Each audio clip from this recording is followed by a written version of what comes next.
আমাদের রাষ্ট্রীয় যন্ত্রের মাধ্যমে ফ্যাসিস্ট সরকার কিছু তৈলবাজ এবং প্রশাসনিক কিছু লোক তৈরি করেছে, যারা এদেশের সুন্দর পরিবেশকে ধ্বংস করার অলরেডি পায়তারা করছে।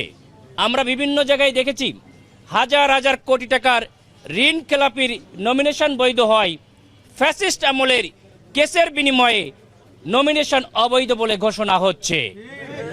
সুতরাং এই ফ্যাসিস্ট আমলের যে একটা কারখানায় যে তৈরি করা, যে ফ্যাসিস্ট যারা তৈরি করে সরকারের মধ্যে থেকে, তারা নতুন করে আবার উজ্জীবনা নিয়ে সামনে কাজ করার স্বপ্ন দেখছে।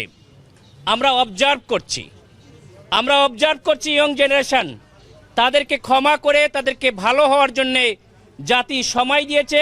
যদি তারা ভালো না হয়, আগামীতে তারা এমন শাস্তির আওতায় আসবে, তাদের দেখে নতুন করে শিক্ষা নেবে। আর আমরা যদি পাশ করি, আমি কথা দিচ্ছি এই ফ্যাসিস্ট তৈরির কারখানা পুরা ভেঙে ফেলবো ইনশাআল্লাহ।